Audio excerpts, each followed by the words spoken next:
Graining and Marbling. By F. Mayer. 1. It has been the custom of the author in the past to give a synopsis, as it were, of the manner in which the subject matter is to be treated at the beginning of each of the volumes of the Red Series, and as he sees no reason in departing from the rule, and on the contrary, very many good ones for a continuation of the custom, below will be found a few outlines of how the subject matter will be handled. First, the tools and material required for the prosecution of the work of graining and marbling. Neither the tools nor the materials needed are very numerous, complicated, nor costly. Second, the preparing of various surfaces for graining in oil or watercolors. Third, the preparing of material for the graining of various woods in oil and watercolors and the painting of the ground. Fourth, the graining of the various woods in oil and watercolors, which includes the overgraining, stippling or glazing required to bring the work to completion ready for varnishing.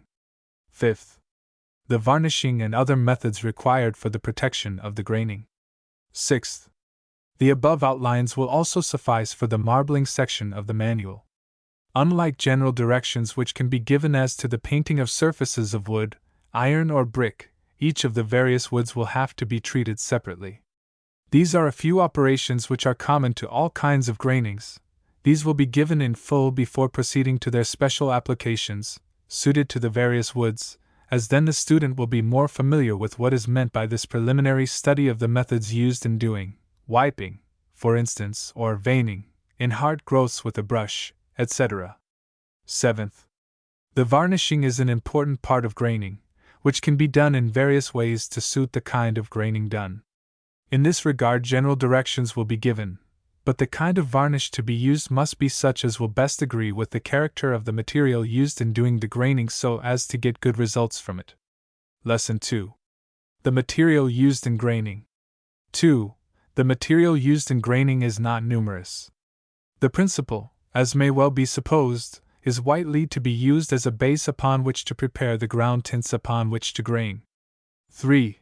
The necessary colors to produce the tints required, which are Venetian red, French ochre, raw and burnt umber, raw and burnt siennas, and lamp black, all ground in oil. 4.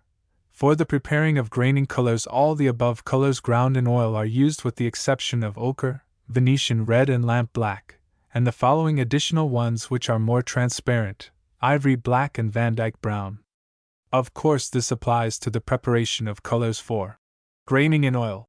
To the above should be added ground whiting in oil, but this can be prepared from dry whiting in the shop, as it is not usually sold in that shape. 5. For graining in watercolors, all the above named colors are used, but ground in water or distemper, and all grainers should have a supply of raw and burnt umber and siennas, Vandyke brown and ivory black ground in that medium. Some few grainers prefer to buy the dry ground colors and to use them from the dry state. 6. Beeswax is also used in preparing graining colors used in oil graining. Rotten stone is useful in preparing the oil graining colors, and while not indispensable, it will be well to use it, as it helps to make the mi-gilp, the technical name which is given by the Old English grainers to such oil graining combinations, work better and comb smoothly. 7. For thinners, raw linseed oil, boiled linseed oil, turpentine, drying Japan. Stale beer or vinegar for thinning distemper colors. Glycerin to be used with the above in order to retard the drying of the color too quickly at times. 8. All the colors named above are also used in marbling, with a few additional ones such as Indian reds, Prussian blue, chrome yellows. In fact, any others which may come near to imitating some particular tone in any marble specimen one may wish to imitate. 9. In giving out the above lists, no description is given of the several colors mentioned, for the reason that the student will find all these colors sufficiently well described in Volume 3 of the Red Series, which he should procure. Colors, what they are and what to expect from them, as it is entitled, will give him the necessary information more fully than would be possible in this manual. Questions on Lesson 2. 2. What is said about the material used in graining and of the base? 3. What colors ground in oil are required for preparing of tints for grounds? 4. What other colors ground in oil are required for preparing graining colors in oil? 5. What are the colors that are needed in graining in watercolors? 6. What other material is useful in grainings? 7. What are the thinners used in graining in oil or distemper? 8. What additional material is useful for marbling? 9. What is said about obtaining fuller descriptions of material? Lessons 3 and 4. Tools used in graining and marbling. 10. Brushes. The brushes required for the laying on of the ground colors are the same as would be used for similar work in interior painting. A good oval 6-0 varnish makes a fine tool for the purpose. Some prefer the flat brush for laying on color, any good 3-inch flat brush that will lay color smoothly. 11. For rubbing, in the graining colors in oil some use half worn out, flat brushes, others again prefer the round or oval, and again some rubbersing use a brush that has been well broken but not worn much. It is largely a question of habit. If the McGilp is just right, the rubberin can take almost any kind of a brush and rub out well with it, but the advice of using an old worn-out brush which is seen in some of the old-time books on graining should not be followed too implicitly. A half-worn brush will probably suit more rubbersin than any other extremes. None of the above need illustrating as these brushes are in constant use in all paint shops. Besides, a number of kinds are shown in volumes I and II of the Red series. 12. Walnut stipplers. This tool is a thin, flat, long bristle brush and figure 1 shows it to perfection. They run in width from 2.5 inches up to 4 inches. They are indispensable in graining such woods as black walnut and others which show up a large number of coarse pores. It is also known under the name of flogger, the latter seemingly the more appropriate of the two. Figure 1. 13. The badger blender is an indispensable tool used in all distemper graining to a greater or lesser extent. It is also used in marbling. Figure 2 shows it. This is the best shape for it. It is set in glue and has a bone head. The old form of it is also shown in of Figure 3. Figure 2. 14. The fan overgrainer is a brush that cannot be dispensed with. Every kit should have several sizes of them. Figure 4 illustrates it well. They run in sizes from 1 inch wide by ½ inches upward to 3.5 inches. Some grainers prefer to make them themselves, but little is gained thereby. They usually have to have some of their bristles cut away to suit the different purposes they are needed for. They can be clipped off with scissors much quicker than the making of one out and out. They are so cheap that one's time cannot be profitably employed in making a fan overgrainer. Figure 4. 15. In Figure 5 are shown a few modelers, and in Figure 4, also under letters B, C, E, K, H, and M, each varying in forms so as to meet the various uses to which modelers are adapted and to suit the various ideas of the operators. Figure 5. Figure 4. 16. A few camel pencils of various sizes, flat and sharp-pointed for veining, completes the list of brushes specially used for graining and marbling, to which must be added also the varnish brushes to put on the finishing varnish coats. These may be any of the numerous bristle varnish brushes fully described in volumes I and II. It is a matter of choice and convenience, no special shape or build being necessary for these. Questions on Lessons 3 and 4. 10. What kind of brushes are required for the laying on of ground colors? 11. What brushes are used for rubbing in, graining colors in oil? 12. What is a stippler or flogger? 13. What are the badger hair blenders used for? 14. What are fan overgrainers? 15. What are modelers? 16. What other brushes are useful in graining and marbling? Lesson V. Tools used in graining and marbling, continued. 17. The mechanical aids to graining are quite numerous, and some are valuable. For the graining of many kinds of woods, the devices which are shown below will finish the work completely, and in the graining of others will partially do the work, which may afterward be improved by hand work in the finishing. It is not claimed for these tools that they will do as good work nor as varied as can be done by hand, but that in the hands of one who is used to the proper handling of them they will do better work than the average hurried-up hand work that is usually seen, and which has probably had no small share in disgusting people with graining. 18. Figure 6 shows the 3 Davis rollers made of rubber. One is used in the wiping out of hard growths, another for the wiping out of champs and corded oak and other woods, which when quartered present the same peculiarities. The last has 3 graded sets of indentations and are used as combs for any kind of combing where rubber combs are used. Figure 6.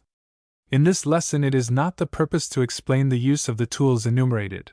This will come under its proper heading when the modus operandi of graining, both by hand and by the use of other helping tools, will be fully detailed. 19. Figure 7 shows another rubber device, patented by the Ridgely Trimmer Company. The corrugations, as will be seen, are in halves and are made so that by proper pressure upon the handles curves them, enabling the operator to follow indentations, and which also produces many variations upon plane surfaces. Figure 7. 20. Figures 8 and 9 are handled corrugated quarter-round rubber grainers. These are especially handy in graining floors, also in getting into corners where the others cannot readily be made to fit up to the jointing of the 2 corners. These are also made by the above-named firm, as well as the following. 21. Figure 10 shows a rubber graining comb with graduated size teeth, which is frequently desirable as the work shows a more natural lessening of the width of the veining from the heart outward. Figure 10. 22. Figure 11 shows graduated width steel combs in 3 sizes of teeth, fine, medium, and coarse. These are used in plain oak combings, etc. Figure 11. 23a. An artificial rubber thumb made from a piece of rubber about 1/2 an inch wide at the end, which is then beveled to a sharp edge, and is frequently used by men who have never been able to use their natural thumb in wiping out. 23b. The check roller shown in Figure 12 is a series of notched metal discs which are joined together. The projecting parts of the discs are brushed over with distemper color, and the roller revolved over such parts of the work where the operator desires to show weather checks, which are so often seen in oak. Figure 12. 24. Last but not least, an abundant supply of soft cotton rags to use in connection with wiping out and in cleaning up tools. Questions on Lesson V. 17. General remarks on tools used in graining. 18. What are rubber graining rollers used for in graining? 19. What is represented by Figure 6? Figure 6. 20. What is represented by Figure 7? Figure 7. 21. What do Figures 8 and 9 represent? 22. What is represented by Figure 10? Figure 10. 23a. What is said of the steel combs? Figure 11. Figure 11. 23b. What is the check roller used for? Figure 12. Figure 12. 24. What is an artificial rubber thumb? 25. What is said about the use of rags? Lesson 6. General operations used in graining. 26. Graining, as it has been hinted at already, has many operations which are common to the many kinds of wood imitated, the variations being the result of the difference in their application. Therefore it is well to give a general description of these, so that there will be no need of repeating them each time that the particular graining of different woods is presented. All that will be necessary will be to refer to the general directions given here. 27. The first operation for all kinds of graining is the painting of the grounds. In order that the superstructure should be lasting, the foundation must be good and appropriate to the character of the work being done, or else trouble in the shape of cracking will be pretty sure to follow. If the woodwork is new and has not been painted before, it will be easy enough to lay this foundation rightly. 28. The wood should be well primed with raw linseed oil and white lead, after the covering over with shellac varnish of all resinous and sappy parts in order to stop their coming through the paint coats. The second coat should be made from white lead colored up to something near the color of the finishing tint desired for the ground. This should be thinned with half raw linseed oil and half turpentine. It should be put on middling heavy after having first gone over the nail holes, cracks, loose joints, etc., with putty. The last coat should be put on stout, but well rubbed out, and should be mixed from white lead tinted to the exact shade wanted for the graining ground. It should be thinned with 1/4 raw linseed oil and 3/4 turpentine. In cold weather or damp, non-drying weather, it may be well to add just a trifle of drying Japan, in order to ensure the good drying of the several coats of paint, and it will be hardly needed to add that no coat of paint shall be placed upon the other until the former one has completed its drying. 3 coats usually suffice to give a good, solid ground for graining. 29. As much of the graining done is over old painted work, there is always an element of uncertainty as to the results. If the woodwork has been painted only a few times, it will be easy enough to bring it to a good finish by the application of 2 good coats of ground color, where turpentine predominates, so that it will not be too glossy. If the woodwork has been painted a great number of times, it will be useless to try to paint grounds over it, as then it will be apt to blister. It will be better to burn it off or get it off by using some of the paint removers, after which the painting of the ground may proceed as directed for new woodwork. 30. It also happens that graining is resorted to in order to hide the dark effect produced on cheap varnishes by age in the natural finish used over yellow pine, etc. It will be much safer to remove it with varnish remover, if many coats have been applied over it, which is usually the case. If it has only had 3 or 4 coats, the woodwork should be gone over thoroughly to remove as much of it as possible with steel wool, and afterward 2 good coats of ground color given it. The first one should be a trifle thinner than would be given over old painted work. 31. There is a rule for the proper tinting of ground which will always give good results if followed up carefully.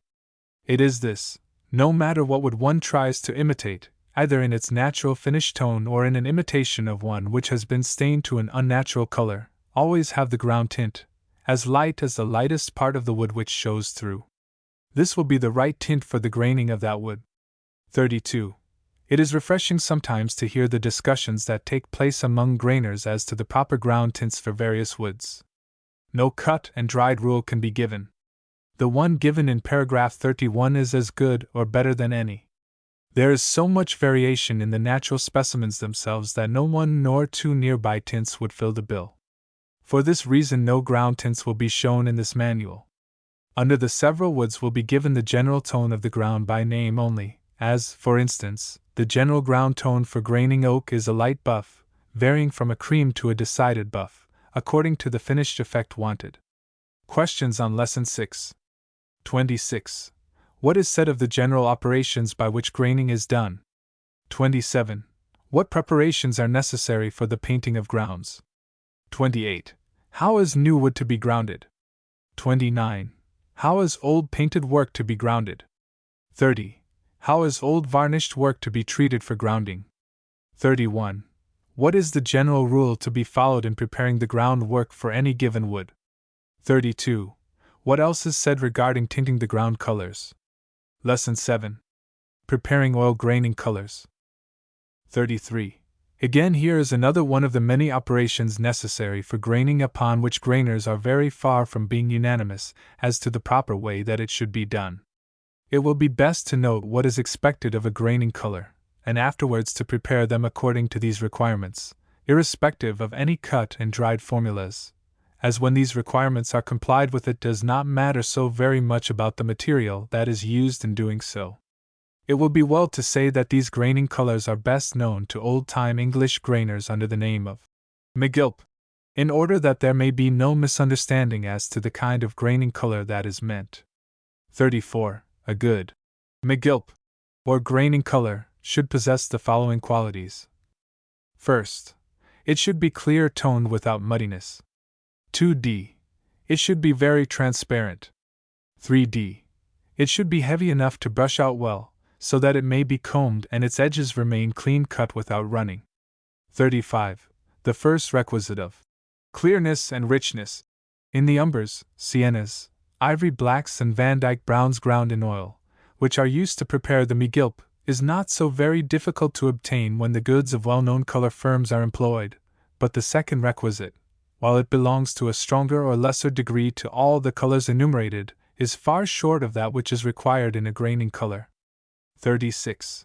To obtain the proper degree of thinness required, all the above colors would have to be thinned with linseed oil and turpentine far beyond that consistency which it is required to carry in order that it may be wiped and combed with well-defined edges which do not run or blur. Therefore some perfectly transparent material must be added to it in order to give it this consistency. The material used for this may be rotten stone or whiting, or both, or china clay, or better, silicate earths, any transparent earth with no coloring of its own. Some grainers use putty thinned down with oil, but that is not so good as whiting, as the putty may be made of anything and the oil used in preparing it may be injurious to the durability of the graining. 37. Some of the old-time grainers used to prepare what may be called stock McGilp, a portion of which they added to the oil colors as needed. W.M. E.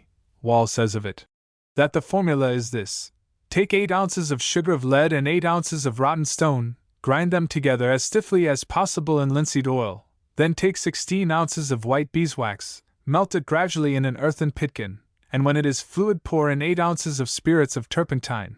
Mix this well with the wax, and then pour the contents of the pitkin on the grinding stone to get cold. When cold, grind the rotten stone and sugar of lead with the wax and turpentine, and it will form an excellent McGilp, which, if kept in a jar with a mouth wide enough to admit a palette knife and secured from dust, will keep almost any length of time. This is well and good for professionals, but it will hardly appeal to the ordinary grainer. He can grind up a little whiting and rotten stone and melted beeswax and turpentine and add enough to his color to answer his purpose. With the present system of buying all colors as near ready for use as possible, color manufacturers prepare special oil graining colors ready for use by simply thinning. They come ready for all sorts of woods, and where the color is not just the shade wanted, the operator can easily add the one that is lacking to bring it to the right tone. Questions on Lesson 7. 33. What is said in a general way about preparing graining colors, or McGilp? 34. What are the requisites necessary to make a good graining color in oil? 35. What is said about the transparency of the colors used in preparing graining colors? 36. What substances may be added to colors to produce more transparency? 37. How may stock McGilp be prepared for future use? Lesson 8. Mixing graining colors in distemper, rubbing in, etc. 38. When the colors have been properly ground in water or in distemper, as they are usually called, it is but little trouble to thin them out for use with stale beer or vinegar. Many grainers prefer to use dry colors when they have been finely dry ground, and they work as well as the distemper colors. They are much more economical to use, and for that reason will always be preferred if for no other. Some, however, are hard to mix up dry, and it is preferable to buy these ground in distemper, as, for instance, Van Dyke brown and ivory black. 39.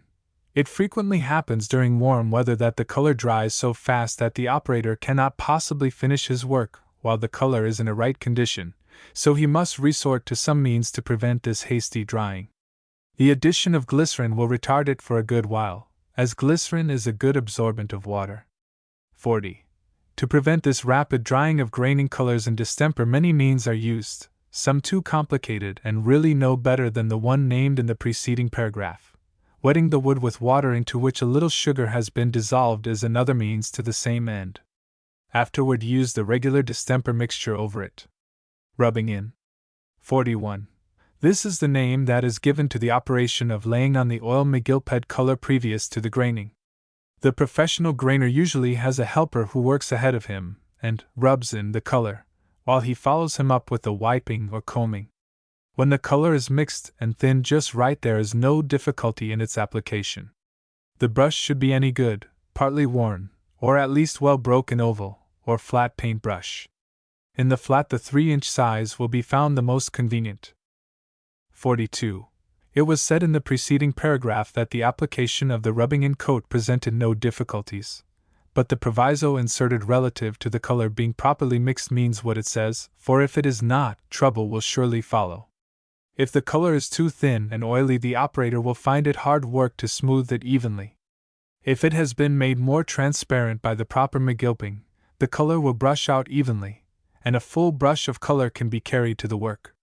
The operator should run over the moldings of the upper panels, and if he has enough color on his brush, also the lower ones, then he should brush out the panels themselves, helping himself to the surplus color on the moldings, then the short middle stiles, then the lock rail, upper and lower rails, then the end stiles, finishing up with the door edges last. 43. What a rubber-in should not do is to try to skin his color on. Many are afraid to carry more than half an inch of color from the pot to the work, seemingly afraid they can't manage it with a full brush. but that is a very poor way, and if pains are taken to distribute the color along the panel moldings first, its distribution will be much more even than if put on by skinning. It will take only about 2 dippings to do the side of an ordinary door, and it will be in just the shape that the grainer wants it. On the other hand again, he must not put it on too heavy, as the edges will not wipe clean, and if too oily will even run and show up ragged at the edges. Questions on Lesson 8. 38. How should graining colors be mixed for distemper work? 39. What may be added to the thinner to prevent the color drying too quick? 40. What else is useful in retarding the drying of the distemper graining color? 41. What is meant by the operation of rubbing in? 42. How is the graining color applied? 43. What is it that the rubber in should not attempt to do? Lesson 9. General description of graining operations, continued. Applying the distemper colors. 44. A good-sized brush may be used for the laying of the distemper colors, but they are not absolutely necessary. A sponge is even more frequently used, especially when the character of the wood is to be shaped by the use of the sponge as the color is being laid on. It is hardly worthwhile to say that the man who does the graining must be his own rubber in distemper work. The name itself is dropped for this class of work. The person applying it must be able to do the shaping as he goes along, excepting for stippled woods, when it may be well to have someone to help, especially if the color dries fast.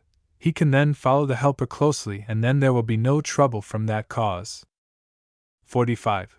The color itself may be thickly or thinly thinned. It will all depend upon the kind of surface one is working upon, and also upon the kind of graining being done. Some grainers must have stale beer for a thinner, but others will do as good work who never use any, and such use vinegar somewhat diluted for that purpose. The proper thing is to have the color of the right working condition for the particular job. The kind of thinner does not matter so much so that it has tack enough to hold the color, so the colors will not run together when brushed over in the varnishing afterward. 46. The use of the check roller usually is the first operation done in graining woods which show weather checks. The proper way to use them is to fill a 3-inch fan over grainer with the distemper color which comes nearest to the ideas of the grainer and showing up what he desires to produce. This fan over grainer is laid upon the face of the check roller flat, and a few turns are given in order to spread, when it is ready to do its duty.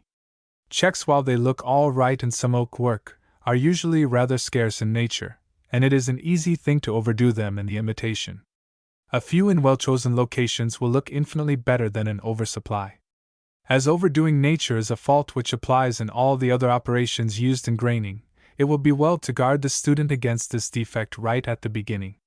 Let him bear in mind that all graining will look better underdone than overdone, no matter what wood one tries to imitate. 47.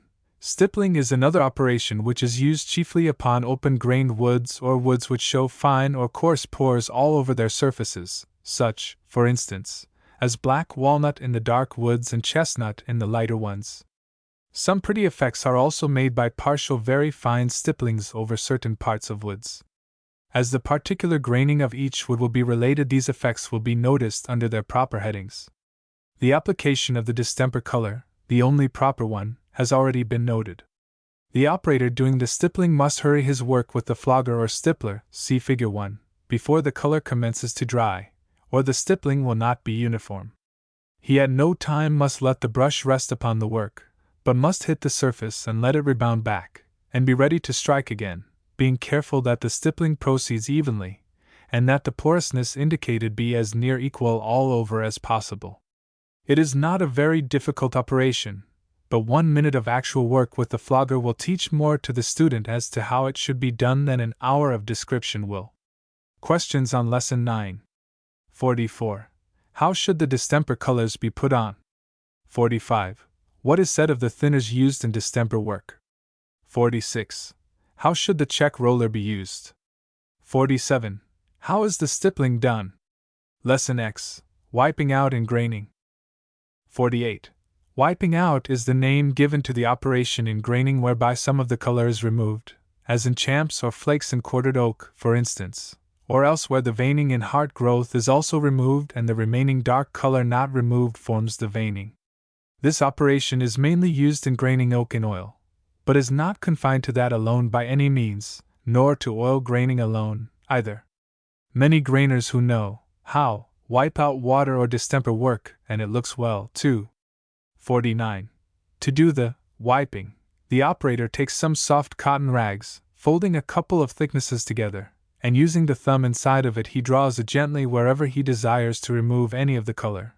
By drawing gently on the cloth it will wipe out the color cleanly, and always present a clean face to the fresh color. Under no consideration should the grainer permit himself to keep on using a soiled part of the cloth, as it is sure to show up streaky and dirty. Many persons for good reasons sometimes cannot use their thumbs in wiping, and such resort to the artificial one described in paragraph 23. While this has not the sensitiveness of the natural organ, by practice one can use it to do very good work. 50. Combing. The operation known as combing may be performed by the use of combs of various material, such as steel combs, leather combs, which are simply sole leather upon the ends of which have been cut out with a knife square teeth of such size as is desired, rubber combs, which are somewhat upon the same order, and which can be bought ready-made, each fitted into a wooden handle as shown in Figure 10. This, however, shows one with graduated teeth which is very useful for many purposes. Any of the above are better adapted for certain kinds of work than are any of the others. Practice will soon show the grainers which ones to use. Figure 10. 51. The combing proper requires more care than skill, but the latter always counts in this as well as any of the other operations in graining. The operator should be provided with clean, soft cotton rags to wipe the combs every time that they are used. Never be tempted to draw it over the work a second time. Get the habit, and it will stay with you so it will become automatic. Many an otherwise good job of graining has been ruined in looks by the slovenly habit of using dirty combs. Clean cut edges count many points in good graining. When nearing joints it is a good plan to cover an already grained or combed part with a small sheet of tin, which will prevent the comb from trespassing over into forbidden ground. Do not hold the tin flat over the grained or combed work, as it might mar it, but let it touch just at the joint, the hand holding it at an angle off the face of it. 52. Combing is not confined to oil work only, although by far most of the combing done is in that medium, but it is frequently resorted to in distemper work. The steel combs are seldom used for this kind of work, the rubber ones being infinitely superior. It is more difficult, however, and it must be done very quickly, as the color will otherwise be dry, when it will be impossible to do anything with it, and the part being combed will have to be washed off and another application of distemper color given it. Quickness, therefore, is an important consideration in combing distemper colors. Cleanliness is just as essential as was stated in the preceding paragraph for oil combing, only a little more so if possible. The operator should make up his mind as to what he is going to do before he touches a tool and then stick to it to the end, giving all his thoughts to his work. Questions on Lesson X. 48. Describe what is meant by wiping out. 49. What is needed for this operation and how done? 50. What are the tools needed in combing? 51. How is the combing done in oil graining? 52. How is combing done in distemper work? Lesson 11. Penciling in the veining, etc. 53. In watercolor work the hard growth of veins, some of the flaking, knots, burls, etc., are done by penciling the same with a camel's hair brush.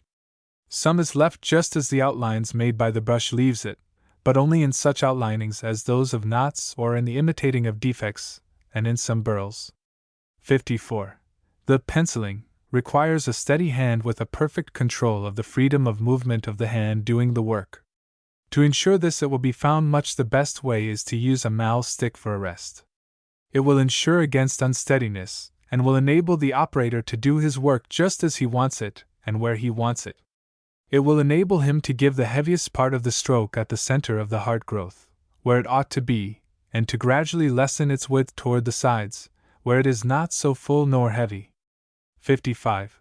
The operator should be careful while executing his veining that the blender is used while the color of the veining put on is still wet, as otherwise it will not blend and the chances are that the work will be spoiled, or at least greatly inferior in quality.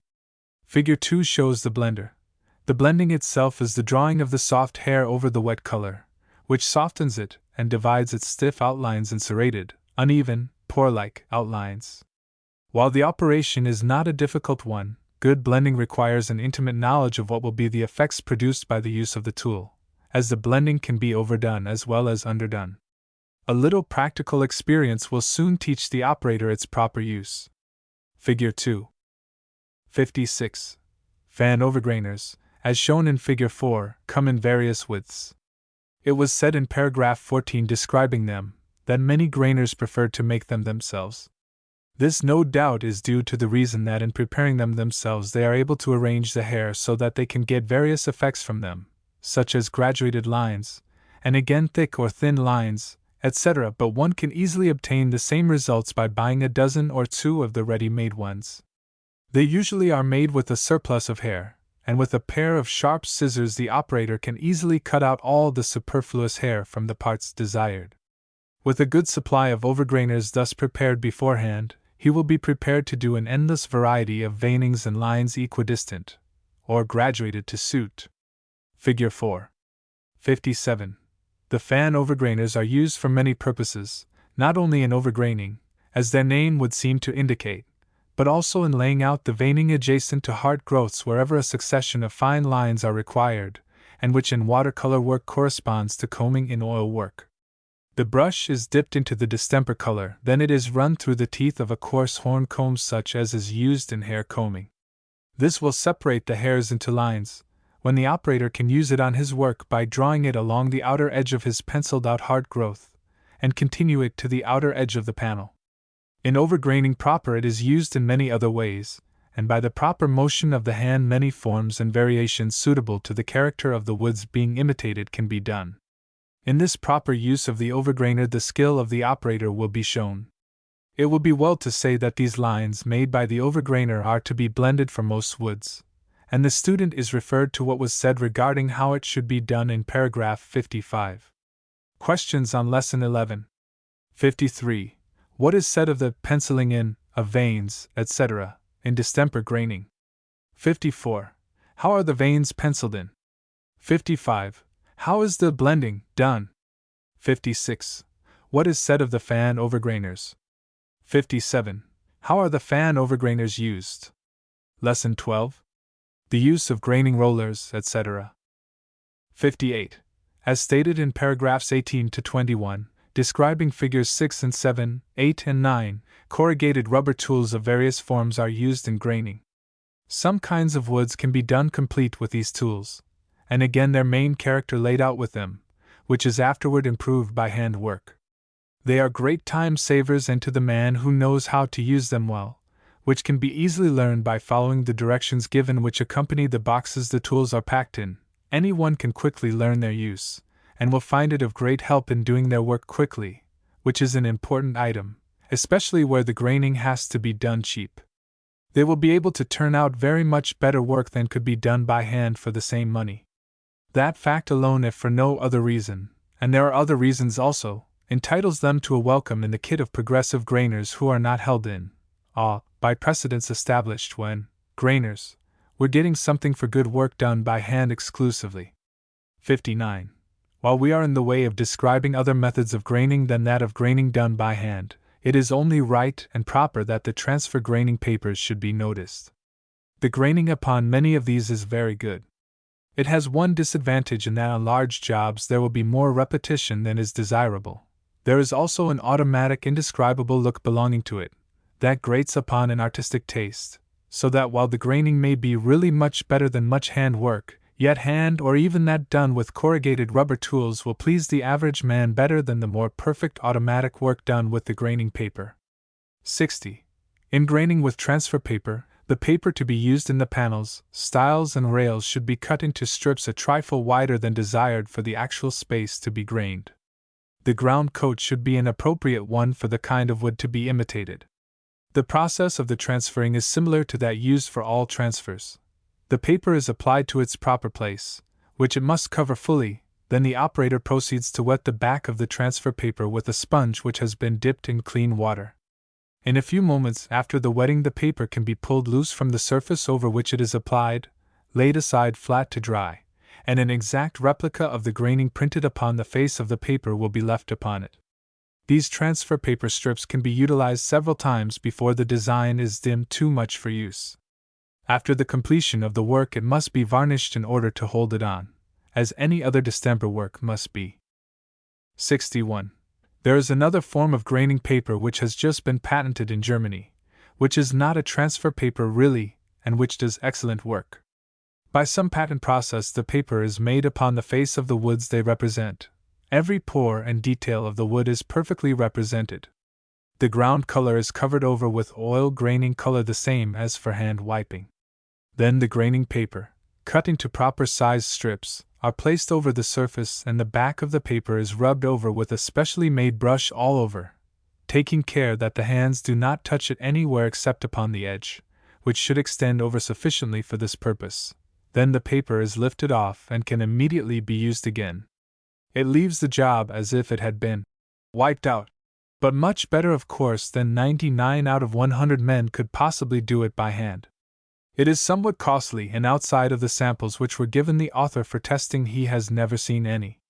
So far it has not been imported in this country in a regular way, but there is no doubt but that it will soon be. Questions on Lesson 12. 58. What is said of the use of corrugated rubber graining tools? 59. What is said of transfer graining paper? 60. How is transfer graining done? 61. What is said of a new, wiping out, paper? Lesson 13. Crayons for making fine veins. 62. In such woods as maple, cherry, etc., the veining consists of very fine lines which show no blending in the natural woods. They are so fine that it would be very difficult to put them in with a camel's hair brush or pencil. Heretofore it has been the practice of grainers to take colors such as they wished, and by mixing with china clay and gum arabic mucilage compound these into a mass which they rolled out and cut into strips in order to make crayons out of them. The process is not very difficult, but the proper blending and sizing must be carefully done, or the crayon may be so hard that it will not mark on the wood, or so soft that the varnish will rub up the color. These crayons in wood may be bought in many of the supply stores. One fault with most of them is that they are not sufficiently sized to hold on the color while the varnish is applied. This the manufacturers must supply, or their goods will be forced out of the market, in so far at least as the use that is made of them by the graining trade is concerned. 63. The crayons are sharpened to a point, and the veinings, knotting and burls are outlined by their means. They are used only where fine lines are required that are sharp and unblended. They are used in the same manner as ordinary graphite pencils are.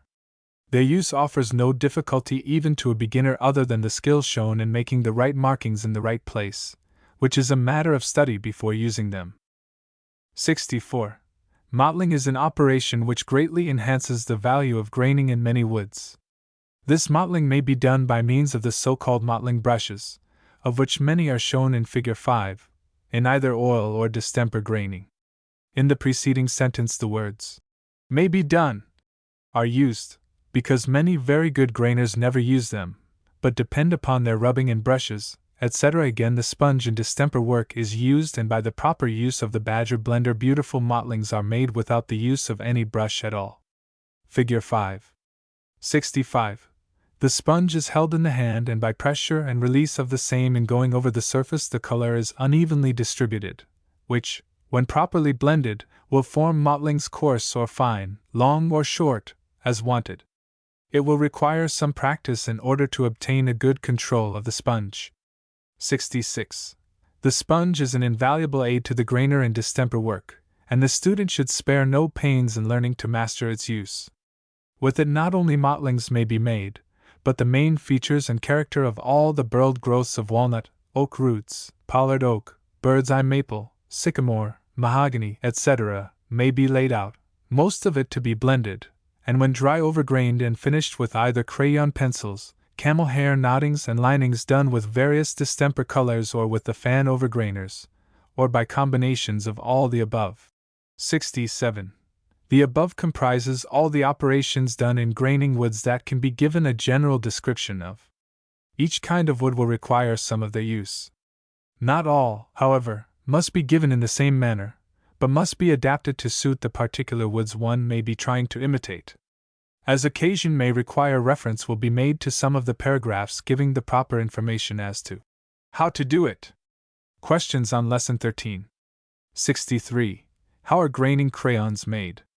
64. What is said about graining crayons? 65. How is graining done with sponges?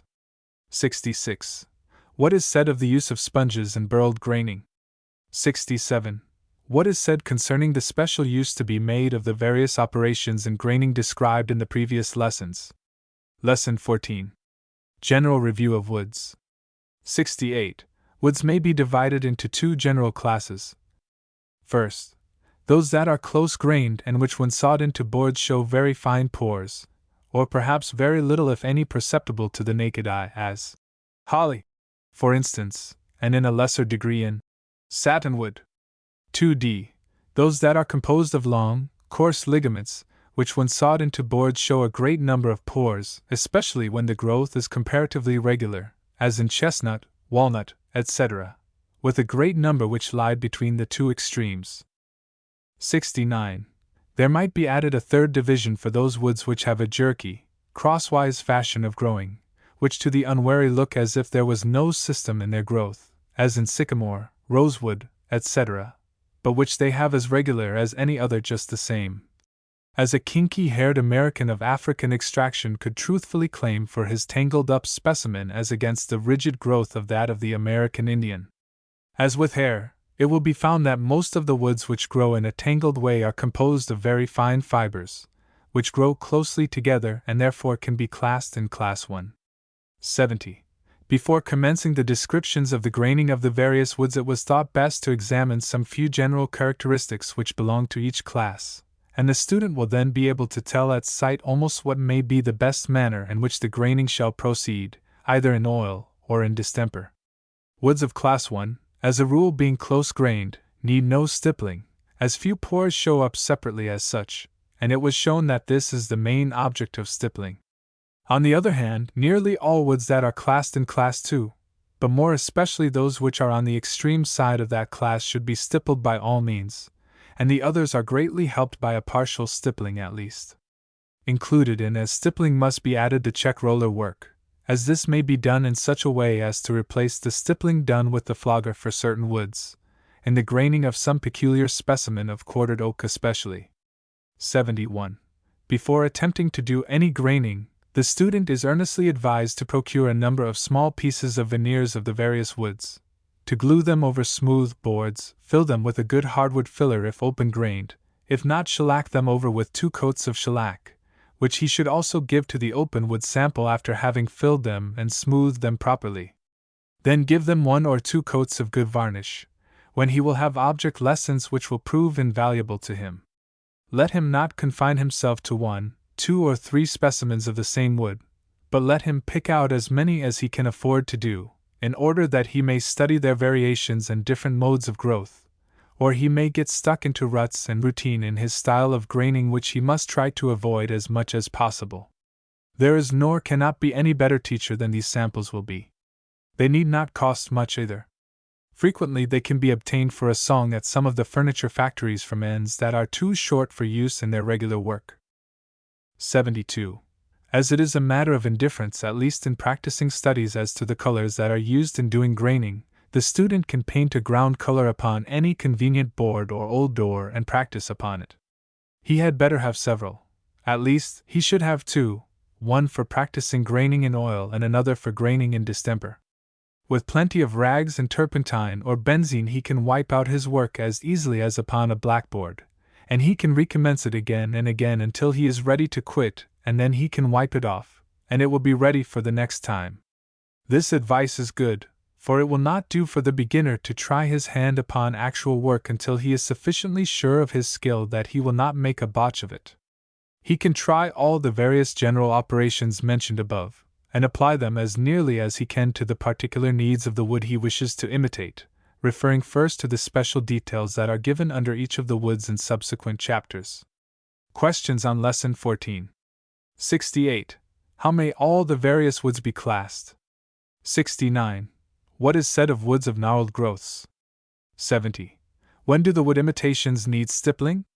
71. What is said regarding the preparation of various samples of veneers for study? 72.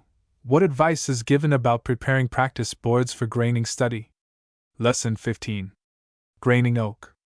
73. Oak graining has always been in the lead in the quantity of it that is done, and it is no wonder. It offers so many variations, and in either in its hard growths or in its quarter-sawed condition an endless number of forms can be indulged in which are all pleasing to look at.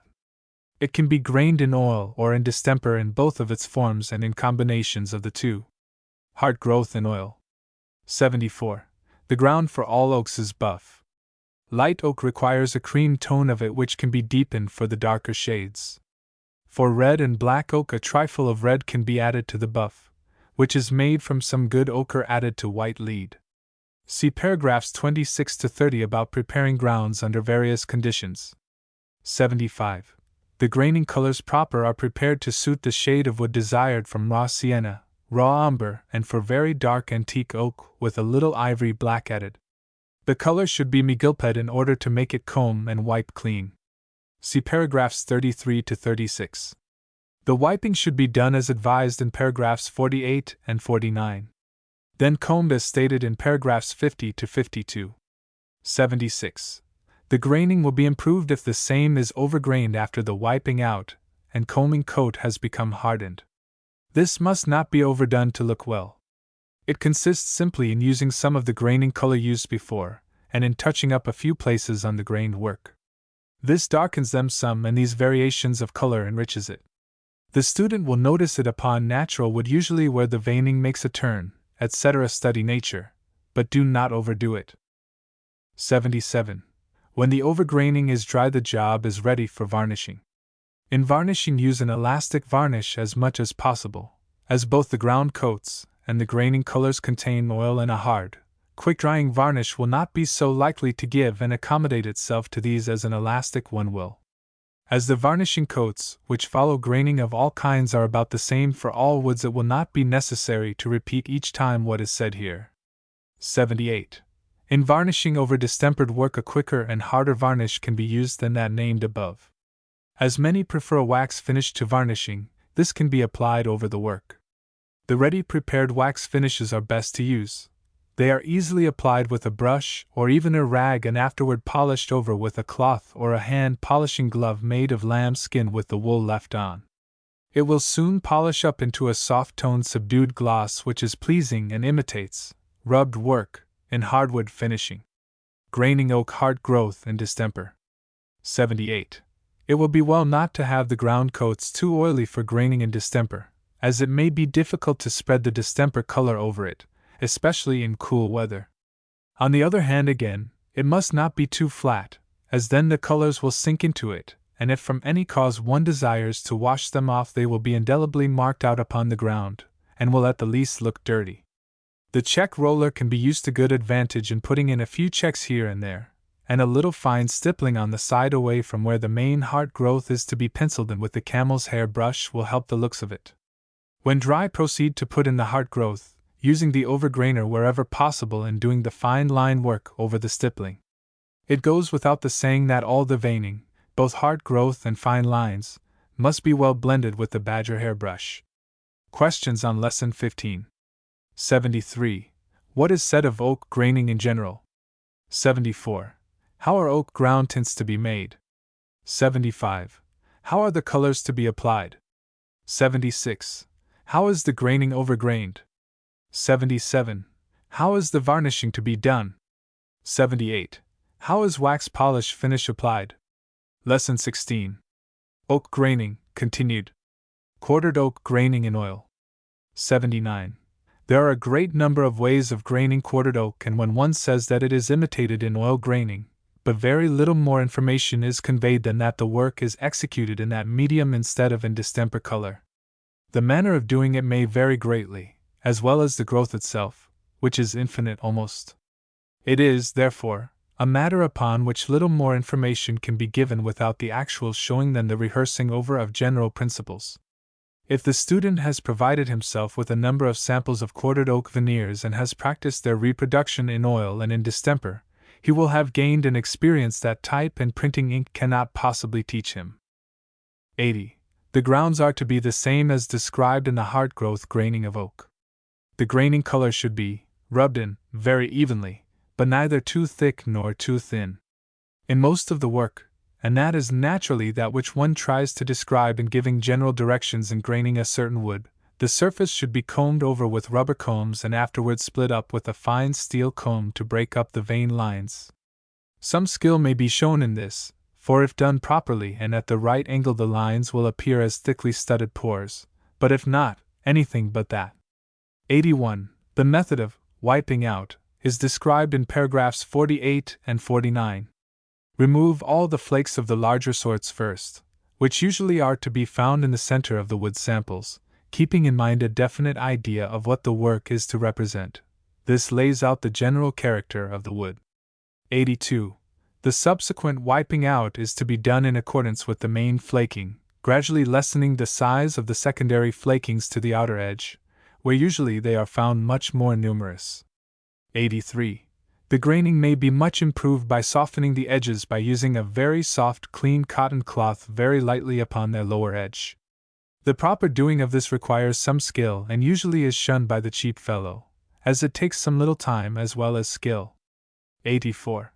Overgraining quartered oak may be the means of greatly improving its looks, especially where a gnarly and knotty specimen is attempted. As stated before, this is done by the application of the color in oil used in the rubbed-in coat to such parts which it is desired should look darker than the rest. 85. Sometimes the graining is finished up in watercolors. The graining must, of course, be thoroughly dry in order that the distemper colors may take hold over it. Most beautiful effects can be obtained by this dual method of graining quartered oak.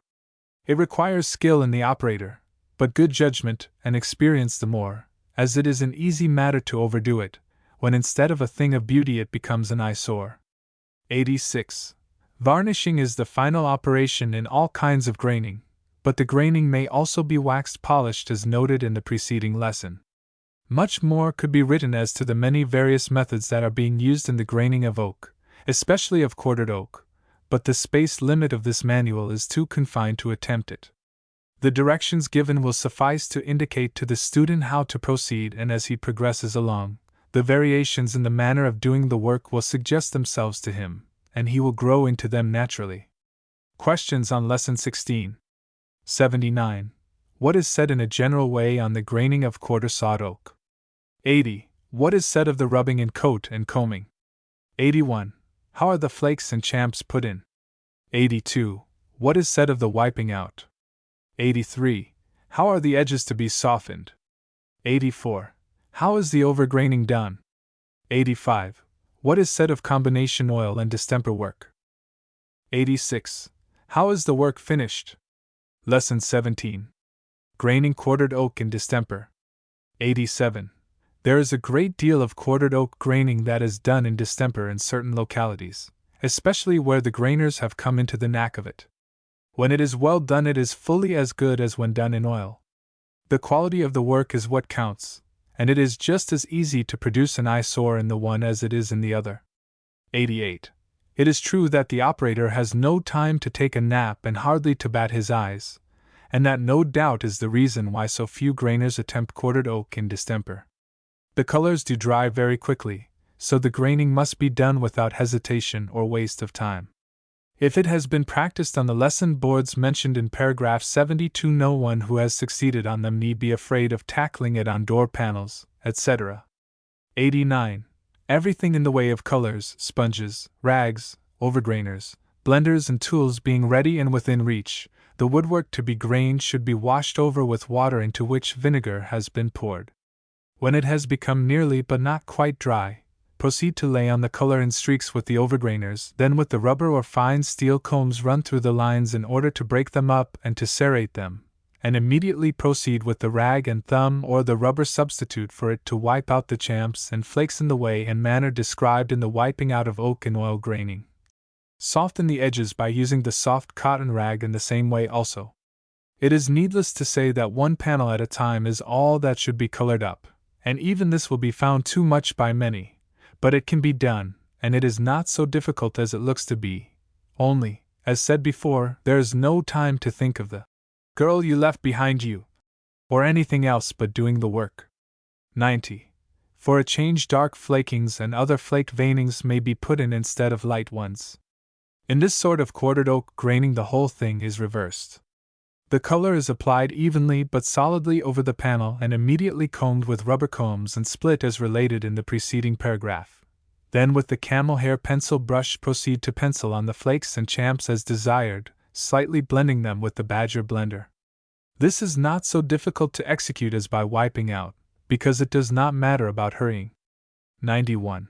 In either method the use of the check roller can be resorted to improve the looks of the graining. It is best to delay it until the graining has been completed, as then it can be put only in such parts as really require it, while if put on beforehand it may be that they may be placed where they should not. They are not essential and, as stated before, really a detriment when not used rightly. The expert who knows where to use them, however, obtains a more natural finish by their use. 92. The overgraining ought to be done in oil colors and put on very thinly, then with clean cotton rags wipe it off from such parts that are required to be light, which will give the shading as if it had been done in oil over oil graining, with the difference that in shading the latter the overgraining color is applied only where it is wanted and requires no wiping out. 93. Where distemper graining is overgrained with oil colors it practically becomes the same as oil graining, and that alone will usually protect it against accidents caused by water washing it off. But as the finish does not look even, that must be supplied as in the previous graining described, by either waxing or varnishing, or a combination of the two as related in paragraph 77. Questions on Lesson 17. 87. What is said of quartered oak graining in distemper? 88. Why are some grainers afraid to undertake graining it in distemper? 89. How is the wiping out done? 90. How is dark flake graining done? 91. How may the check roller be used? 92. How should distemper graining be overgrained? 93. How is distemper graining to be finished? Lesson 18. Graining ash. 94. Ash graining is very similar to oak graining, and but that the growth is somewhat coarser than that of oak, and that it is usually more evenly veined, at least in the American species, the student would find no need of further directions. It is somewhat more open, too, showing considerable porousness in some of its growth, so much so that some grainers stipple it as for walnut, but flog it finer, and the color used being more subdued, these pores do not show up so prominently. This, of course, relates to the graining it in watercolors mainly, although it works nicely in oil for wiping out also, especially when the color used is for dark ash. 95. The ground should be very nearly that required for oak graining, just a trifle darker than is required for light oak. This, as in oak, is variable, and one must be guided by what finish is intended to be given. Even the natural specimens vary greatly, and with the present fashion of staining woods into all sorts of outlandish hues, one must take the cue as to what the ground shall be from the color used on the finish as stated before. If it is finished in the natural color belonging to ash, the color of the ground can be made from ochre added to white lead as the base color, using more or less of it as a lighter or darker shade is desired. 96. The graining of ash in oil is done in much the same manner as that which is related for oil grain of oak in paragraphs 75 and 76. As the growth in the American varieties is straighter grained than that of oak, there will be no difficulty in wiping it out, only that the coarser growth must be reproduced as naturally as possible. The colors in the gilp will be also about the same as for oak in the natural tone, and such other coloring matter must be added as found necessary to produce any of the stained effects wanted in others.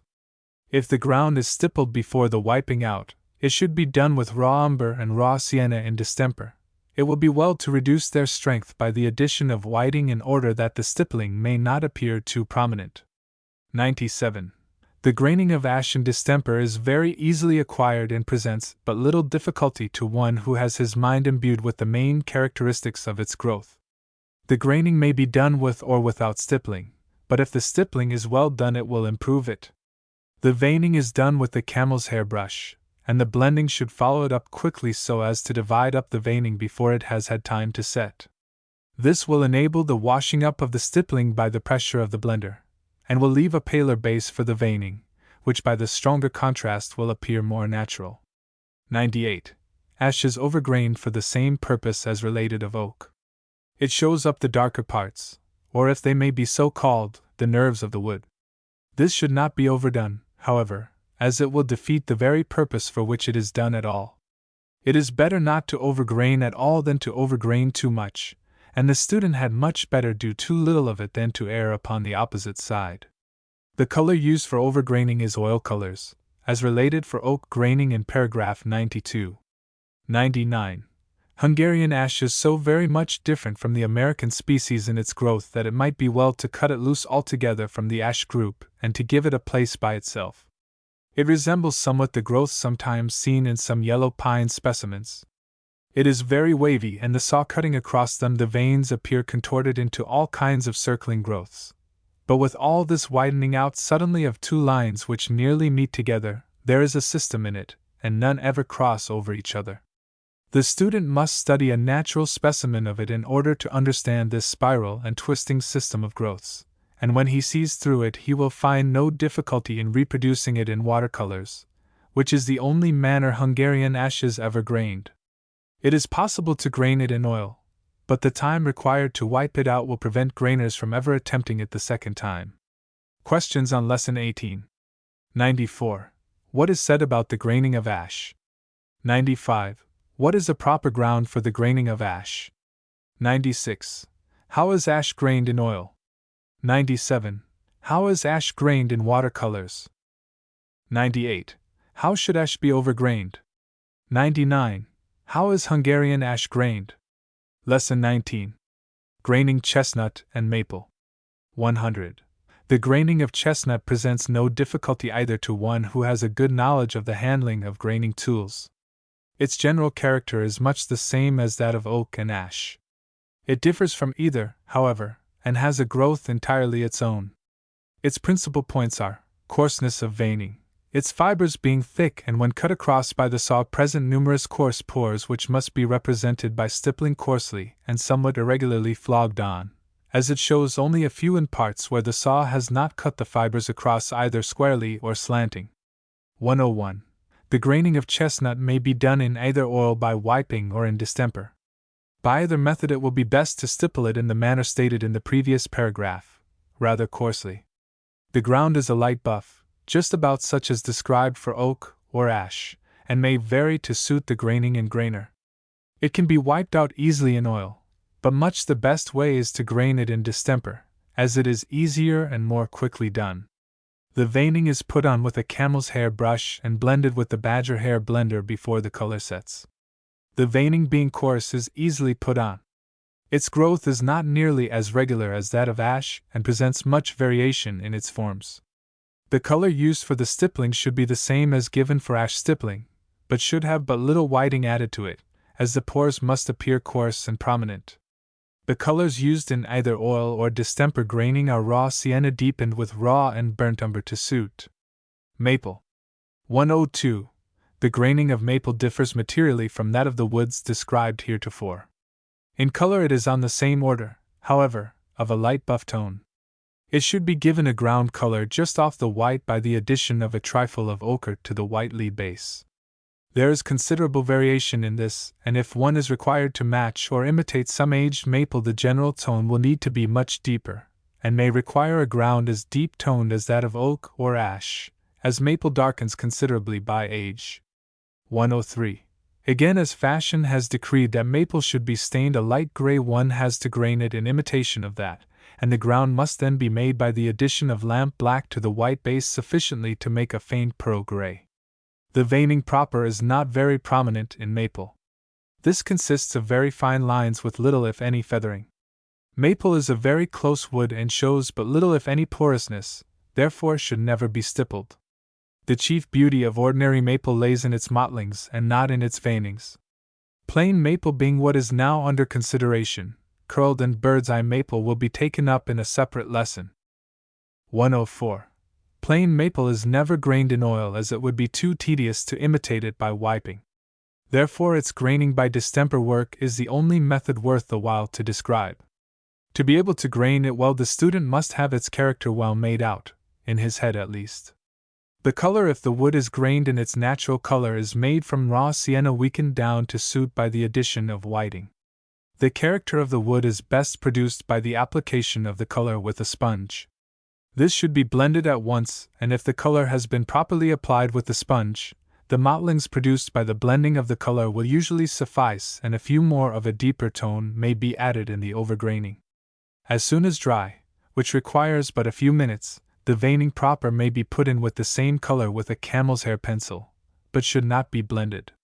This should be done with a fine pointed brush, as it should not be prominent. The better way to vein maple is to use a light raw sienna toned crayon pencil and to draw them out where desired.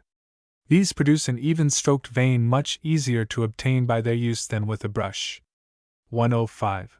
The overgraining of plain maple is done in oil and consists of a few darker models made with a brush specially made for this purpose, but which in reality is little better than a plain double thick varnish flat brush, and the latter will be found good enough for this purpose. If the color happens to be too thickly put on, it can be wiped out with a clean rag and left only where it is desired.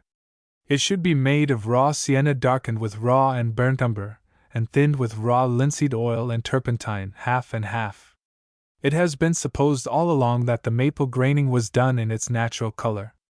If gray maple is to be imitated, the distemper color should be made from ivory black toned down with whiting, and the overgraining color from ivory black thinned sufficiently to produce the tint wanted. Questions on Lesson 19. 100. What is said in general of chestnut graining? 101. How should chestnut be grained? 102. What is said of maple graining in general? 103. How should gray maple ground be prepared? 104. How should plain maple be grained? 105. How should maple be overgrained? Lesson XX. Graining bird's eye maple. 106.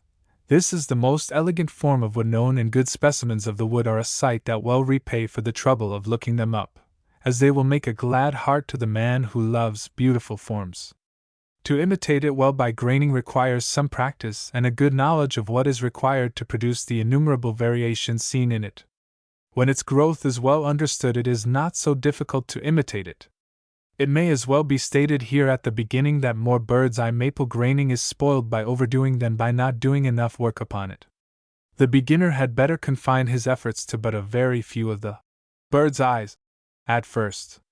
The few will look well and modestly nestled among their surrounding mottlings, but when this is overdone, which at the beginning especially is a synonym for badly done, few, better wash it off and try it over, with less of it next time, and the chances are that it will bear looking at it.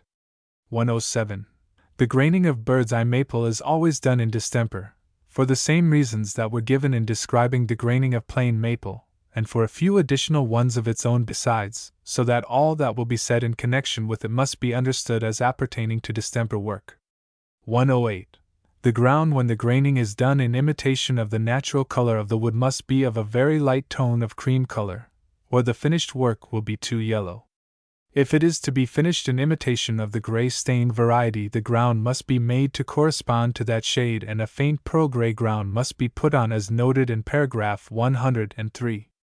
The ground should not be too glossy, nor too flat, either, for the distemper colors will not work at their best on either extremes, but one should strive for an eggshell gloss as near as possible. 109. The graining proper proceeds very much as was described for the imitation of plain maple. The same colors being used in either the natural color imitation or the gray tone, with a somewhat different manner of laying on the color with the sponge, in order to produce longer ridges of mottlings than is usually necessary in plain maple. These mottlings must be running in one direction mainly, but in a haphazard sort of way, and not uniformly as in latter rungs. It requires some experience and an intimate knowledge of bird's eye maple growth to do this preliminary laying out of the work. It is not difficult, but it must be done in the right manner in order to produce natural-looking results. 110. The putting in of the bird's eyes is done in various ways, some ways being better than others. One of the ways used by many is to use the points of the fingers upon the still wet distemper color, and to peck it on usually upon the apex of the ridge of the models. It is far from being the best way, but it is the quickest. In the natural wood the eyes are very seldom found upon the darker models, but more frequently upon secondary ridges between them, or even upon the valleys laying between them. As there is not enough color left there to produce them by peeking them on with the fingers, the operators by that method have to confine their work to the aforesaid ridges, where they really do not belong. Much better and more natural ones can be put on with a fine pointed artist's sable brush, and when one has become habituated to their use they are very quickly made. Again, they may be put in with colored pencils of a tone deep enough to suit the rest of the work. This is more quickly done than with the sable brush, but the strokes cannot be varied as with that, and the more artistic graining requires their use. There are a number of other more or less mechanical processes used in producing the bird's eyes, but none surpass the ones described. The veining is done with colored pencils as related in paragraph 104 and overgrained as described in paragraph 105. In all cases where graining is done in distemper, it is to be understood that the graining is to be varnished or receive a protecting coat of some kind or another, and as this is required in all cases of distemper graining, it will not be repeated hereafter. Questions on Lesson XX. 106. What is said regarding the graining of bird's eye maple? 107. In what medium is bird's eye maple usually grained? 108. How are the grounds to be prepared? 109. How would you proceed to put on the mottling layout? 110. How are the bird's eyes put on? Lesson 21. Graining sycamore, cherry and satinwood. 111. Sycamore is another wood which, like maple, shows but little pores. Its growth, unlike maple, is an indescribable interlacing and twining of its ligaments which when sawed produce an infinity of variations with short, jerky, snappish terminations, and an infinity of short mottlings. This very infinity at last produces a uniformity on account of their smallness, as the eye cannot catch all their variations. Were it possible to greatly increase these of such a size as those of maple, sycamore would be one of the richest of our woods. 112. It is passably well imitated in distemper work and grained quickly. The ground should be deeper than that of any of the woods previously described, of a decided buff tone. The graining color should be made from raw sienna and burnt umber in distemper. The graining should be done with the sponge and immediately well blended. If the sponge is pecked onto the surface to be grained, the blending will produce the small models, and another pecking done in such places as needed and blended will usually produce a very fair representation of the wood. Another way is to put on the color evenly with either a sponge or a brush, and to rotate the rotary cylinder rubber roller graining tool upon it, and blend quickly. This gives a very fair imitation if well done. Cherry. 113. Cherry graining presents no great difficulty, as it is a wood of very plain growth, so much so that it looks rather tame, and for that reason it is very seldom imitated by graining. There are some of the rooms in the old-time houses where the woodwork is cherry, and it sometimes happens that repairs are done to it, and which have to be grained in order to match the old work. 114. The ground color is made by tinting white lead with ochre, Venetian red, and burnt umber.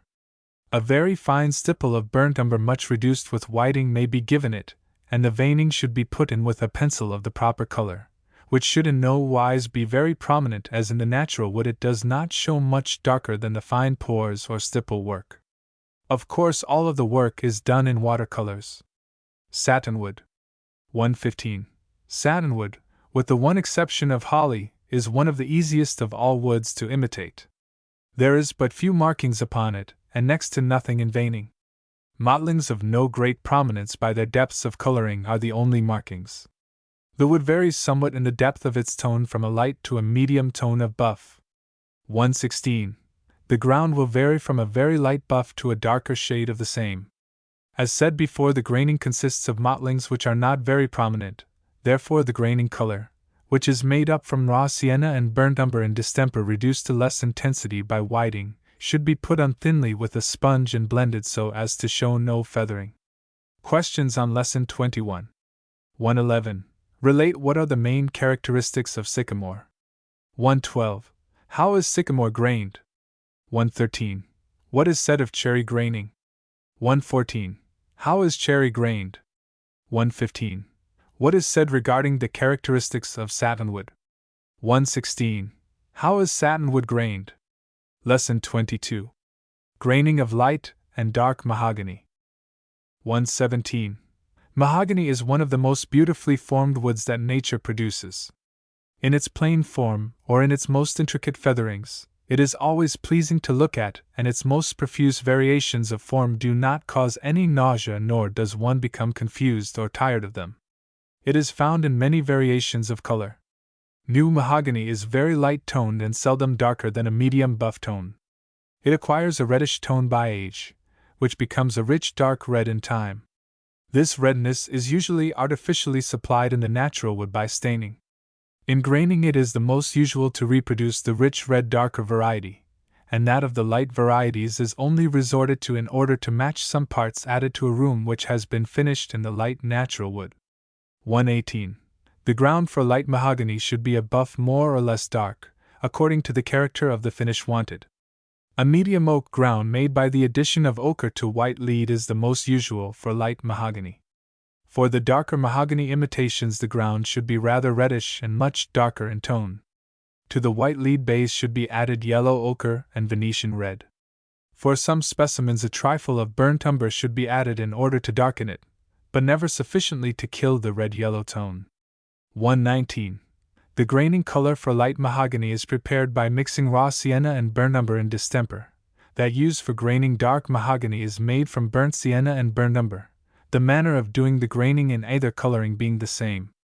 Mahogany seldom shows any regular veining, but soft tones of mottlings, rather coarse and lengthy, but these usually are not numerous in what is known as plain mahogany. The whole character can be put on in one operation and with the sponge, which by the proper pressure will make out the broad veinings, which when blended out to bring out the feathering usually suffice to give the right character to the wood. The proper use of the sponge should be practiced in order to make the color lay strong in parts where it is wanted dark, and to wipe it out thin where but little coloring is desired to show over the ground. In some specimens of plain mahogany many fine pores appear, and it may be well to flog a few of the lines made by the sponge lightly before blending. This must be quickly done, as otherwise it would become too dry for blending. There will be enough porousness show after the blending to make a more natural appearance than if the stippling had not been resorted to. 120. Crotch and feathered mahogany should be well studied out in order to reproduce it rightly. It is not very difficult to do the work, but as said before, the operator must have a good idea of what he is going to do, and should have the space to be grained all pictured out in his mind's eye. The feathering is brought out by the proper use of the sponge, and the blending of it properly afterward has much to do in the making it look natural, for if it is not done right it will make an otherwise good piece of work look ridiculous. In the natural wood these fine markings are very scarce, and never seen outside of veneers and are costly, therefore hardly ever seen except upon high-priced furniture. But in the grained imitation the operator can indulge his wildest fancies in reproducing the choicest specimens of the wood at a small outlay. 121. In the crotched mahogany veneers one will frequently notice a fine set of veins which cross the mottlings or featherings in an opposite direction. They are not nearly as prominent as these, but seem to be a succession of fine paint lines. These when put in as they should be help out the graining very much, and the putting of these in is the chief object of overgraining. The coloring should be the same as that used for the graining, only thinned a trifle more and sometimes just darkened a bit more by the addition of a little ivory black in distemper. The fine lines are put in with the fan overgraining brushes from which the hair has been well thinned out, so they will separate by running through a comb into a number of parallel fine lines. Questions on Lesson 22. 117. What is said regarding the graining of mahogany? 118. How are the grounds of light and dark mahogany prepared? 119. How should plain mahogany be grained? 120. How is crotchet and fancy feathered mahogany to be grained? 121. How is mahogany overgrained? Lesson 23. Graining walnut. 122. At one time when graining was at its height, walnut graining was next to oak, the main wood which grainers had to imitate, and some of them attained to such skill as entitled their work to be called art. It is not used just now to near the same extent that it used to be, but as the prevailing sorts of woods that are grained are subject to changes caused by fashion, there is no telling how soon walnut graining may take the lead among the dark wood imitations. The color of the various specimens of walnut vary greatly. The general tone of American black walnut is darker than that of the European species variously known as English, Italian, etc., they all being the same. But aside of the fact that American black walnut is darker, the degree of darkness varies considerably in various specimens. Walnut, especially black walnut, is a rather coarse, open-pored wood, with a hard growth which is well defined and of pleasing forms. The veneers which are sawed from walnut roots and forks of limbs, as in the crotch walnut, are very intricate and beautiful when all the details are well brought out by polishing. 123. The ground for walnut graining, as may be well supposed, will vary greatly, according to the desired finish. The average European walnut ground is made from ochre, burnt umber, and a trifle of Venetian red added to a white lead base, and will be deeper or lighter according to the finish desired. It will be more yellow in tone than the ground that is used for the darker American species. For the latter, the same colors are used in preparing the ground, only that it is made deeper on the average, and that it should not be quite as yellow-toned as the ground used for the European variety. 124.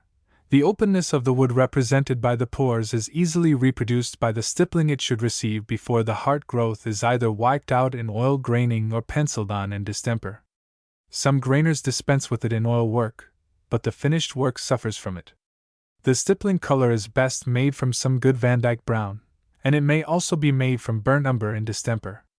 It should be flogged on evenly and rather coarse, as it will not look good if flogged too fine. 125. After the stippling, the graining may be done in oil by wiping out.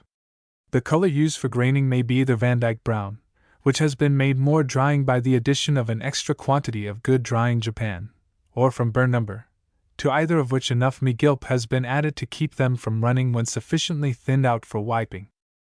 The easiest way of graining plain growth walnut of either the European or American varieties is in distemper, and while it may not be as good in the estimation of some, it is much more quickly performed, and when well done will look fairly good and natural.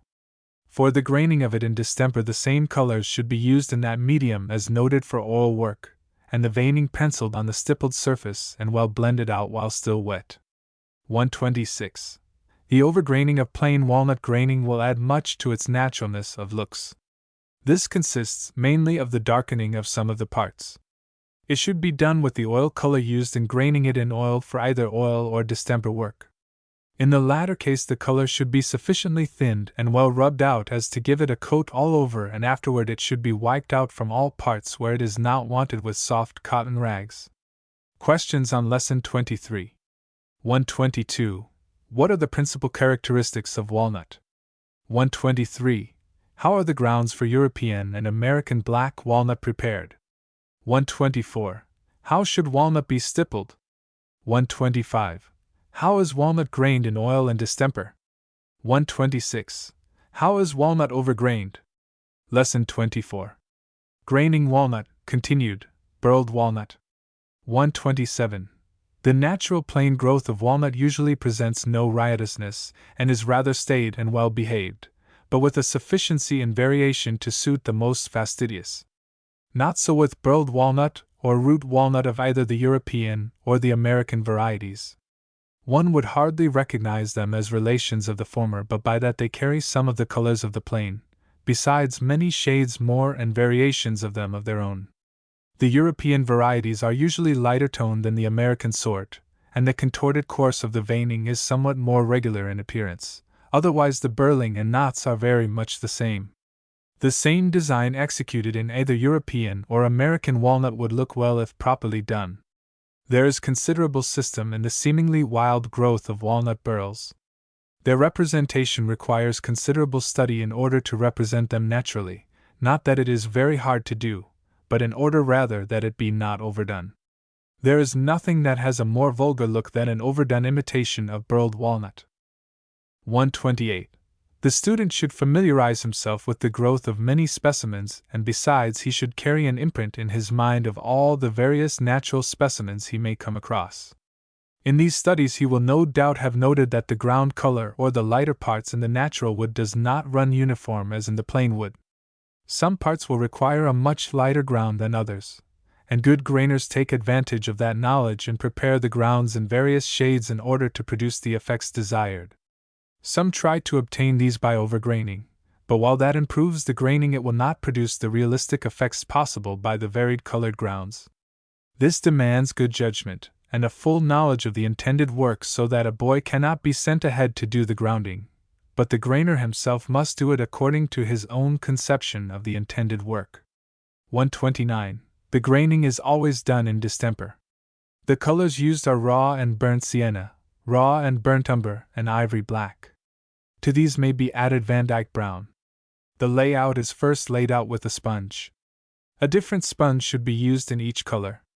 After all the principal features have been put on and blended properly, the work proper of putting in the details commences and is done with camel's hair pencils, fan overgrainers, etc. It is presumed that the student has practiced these before, as he will hardly care to expose his ignorance upon a door panel where it would be very likely to put him to shame. Nothing but practice makes one perfect at this work. Yet many who have practiced it for years fail to do as good work sometimes as a novice would, because they have a false conception of it and keep on in the old rut, which was wrong from the beginning. It is not difficult of execution, but cannot be done right in a haphazard manner any more than by making lines and curves and expect to produce a good sign if not put in their proper places. 130. As hinted in paragraph 28, some grainers expect to do too much with the overgraining. They try to correct a faulty groundwork and to put in many details which properly belong to the graining proper. It is possible, of course, to help very much in the correction of many faults, especially in those of bettering the mottlings, but if the graining has not been laid out nor grained pretty near right, no amount of overgraining will make it right, and more work that would have been passable is rendered worthless by overdone overgraining than from any other one cause. Questions on Lesson 24. 127. What is said of burled and root walnut graining? 128. How should the grounds be prepared for it? 129. How is burled walnut grained? 130. How is burled walnut overgrained? Lesson 25. Graining rosewood, etc. 131. Rosewood has never been very extensively used in interior finishing. Its dark, somber tone unfits it for most situations, and its great cost unfits most people from even thinking about its usage. Therefore, while the last reason has not been a factor in discouraging its graining, the first one given has sufficed to confine its use to that of a few fancy articles of bric-a-brac or fancy pieces of furniture, and in the latter it has been mainly in the stained form that it is seen. As, however, it sometimes happens that a grainer is called upon to produce it upon a fancy box or something else, he should know how to do it. 132. The ground for rosewood should be compounded from Venetian red brightened up with vermilion and lightened with white lead, but not too much. It should be of a decided red, and while but little of it usually shows through the dark superstructure of veins, and that little in the natural wood is always of a decided red tone, some grainers add ochre to the red, but that only serves to muddy up the red tone and should never be resorted to. 133. The main character of the wood should be put on with a sponge with distemper color consisting chiefly of ivory black, to which a trifle of umber may be added, but which is not necessary really. The main character of the wood is laid out in long, wide stripes, which should consist chiefly of a number of fine lines or veinings. The first laying out should be put on rather thin and allowed to dry, when the fine line work can be put on with the fan overgrainer, and the parts of the ground which have not been covered with the first wide striped layout mentioned should be gone over with the fan brush, and a number of fine lines made running into the dark straight ones. It is between these that a little of the ground will show here and there only. The character of the wood should be well understood in order to make a fair imitation, and no one will attain that by being told how it looks, for that is impossible, rosewood being so unlike any other wood. There is usually no overgraining necessary if the work has been properly done. Nor should the fine line work done with the fan overgrainer be blended, as the veining stands out sharp. As sometimes the beginner will be apt to have it show too much of the red ground, it may be well to give a glazing coat of ivory black in oil over the whole surface and to wipe up a few of the parts where the red ground is desired to show through. This will act as a protection to the work, too, and when dry a coat of varnish can be given it which will usually suffice then. 134. Many more woods could be given, but of all the rest yellow pine is the only one which is ever likely to be imitated, and very little of that excepting in the matching of some repair work. There is no reason for giving it a special description, as that given in paragraphs 94 to 99, and especially in 99, will come as near to it as it would be possible to make it. Questions on Lesson 25. 131. What are the principal characteristics of rosewood? 132. How are the grounds for rosewood to be prepared? 133. How is rosewood grained? 134. What else is said regarding the graining of yellow pine and other woods? Lesson 26. Marbling. 135. The imitation of marbles and other stones of a variegated character is much older than that of the imitation of woods by graining. This is no doubt due to the universal custom of public buildings in the Roman Empire being finished in stonework, marbles, jaspers, onyx, and other variegated stones. The patricians vied with each other in the lavish decoration of their palaces, which were, of course, the real thing, but many of the merchants and plebeians who could not afford these expensive finishes had recourse to an artificial representation of them, in their principal chambers at least. The marble imitations found so far do not speak very highly for the skill of the marblers of that period, and it must take a rank far below that of other mural decorations done at the same time, presumably by a higher grade of artists. 136. The enormous use of marble and onyx in various decoration in this country, which has been developed within the latter part of the past 50 years, has been educating the people to the use of something better than the miserable paper imitations which have paraded as marble, or rather been a parody upon it. Such as these paper imitations have been, it is no wonder that people of taste have tabooed them from their homes, preferring a plain wall or washable varnished tile paper to those ludicrous misrepresentations. 137.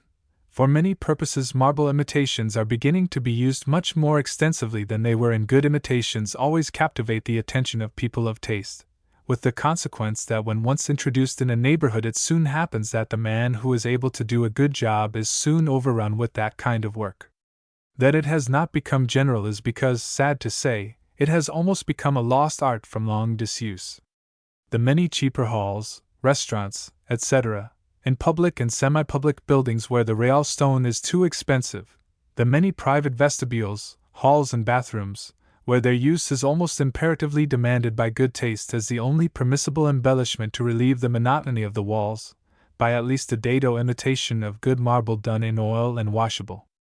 An endless variation in variously formed panels and cornices and surrounding styles, where contrasting colored varieties of marbles and onyxes can be used, or their use in plain slabs as desired, will enable the artist who does the marbling to produce an individuality of work on every job. The good marbler is entitled to be called an artist, for it is only an artist who can vary this infinity of forms properly. Not that the execution of the work demands great ability in reproducing it. The artist's skill is developed and shown in the proper arrangement and use of coloring, and also in the proper tracing out of the work itself, but that without the other will surely disappoint. 138. Many marbles resemble each other very closely excepting in their coloring, and even in marbles of the same quarry there will be found such variations in the forms of their veinings, agglomerations in those of conglomerate form, that really no well-defined description can be given of any of them. The general characteristics is all that can be said of any of them, and some general directions given under each which will help the student to do his work upon right lines. 139. Marbles may be divided up into two great divisions, and even these are somewhat interchangeable, and it will depend upon the angle that the slabs have been sawed as to whether they should be placed in one or the other division. These two divisions are the striated marbles, which includes the veined and serpentine marbles, and the conglomerate, which includes most of the onyxes and marbles which show but little veining. As stated before, this arbitrary division is sometimes misleading, as the striated marble will show up in chunky formation if sawed in a certain way, and again considerable veining will show in a conglomerate if sawed at the right angle. The placing them in one or the other of the two divisions applies only when they are sawed in the natural and customary way, squarely through the block where they show their character more fully. In some varieties, however, as in some of the onyxes, there is little regularity of formation and serpentine forms will be found bordered with large chunks of conglomerates, and the latter with more or less of well-defined serpentine formation intermingled with it. This really is what makes the chief beauty of the onyxes. The students should study the forms taken by marbles thoroughly as possible in order to store up in their memory the innumerable variations of forms of all the several sorts of marbles which they come across. Questions on Lesson 26. 135. What is said relative to the imitation of marbles by ancient civilizations? 136. What uses of marble imitations are made of today? 137. To what parts of interior decoration are they best adapted to? 138. What is said of the irregularity of form in marbles? 139. In how many divisions can marbles be placed in? Lesson 27. General directions for marbling. 140.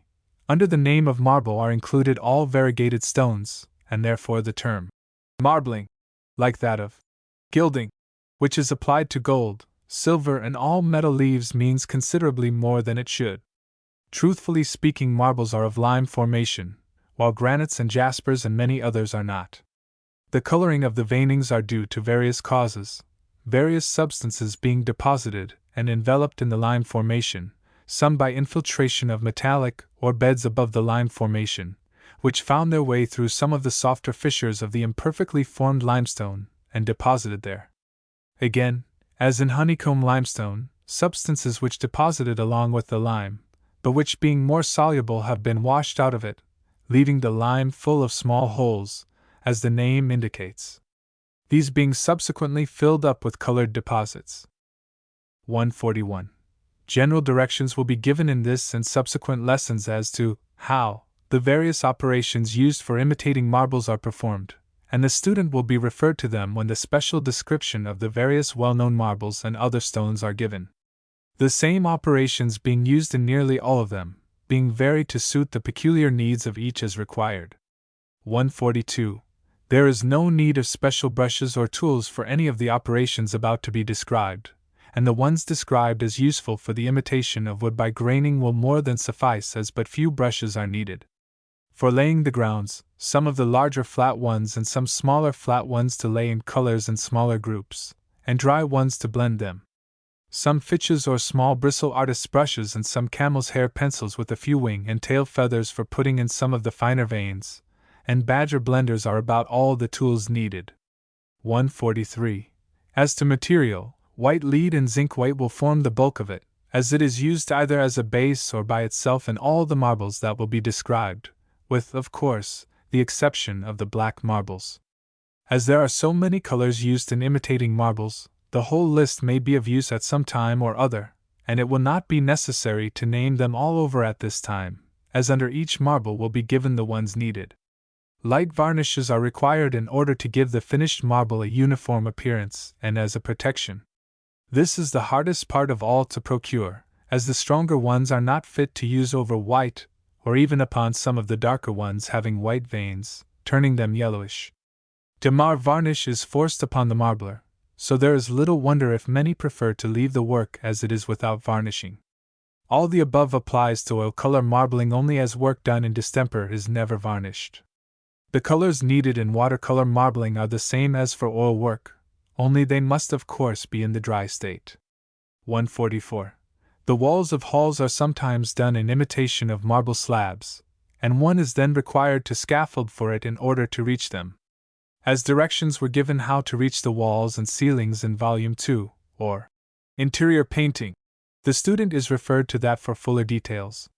For most work, good step ladders will be found best, as they permit the work to be done with more comfort, the operator climbing up or down as needed without having to reach up or bend down too much.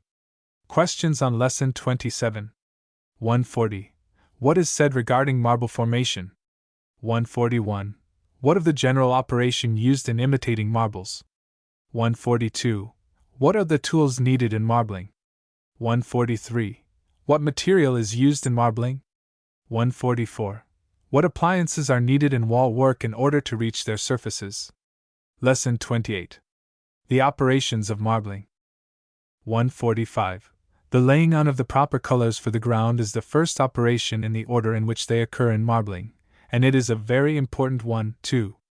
It will be well to state here that the descriptions which are given is for marbling in oil, as that is by far the best way of imitating marble. Therefore the proper allowance must be made for watercolor work of quicker drying, and therefore it will require considerable speed in conducting the marbling operations, giving the operator but little time to do his work, and he cannot possibly produce as good work as he can in oil.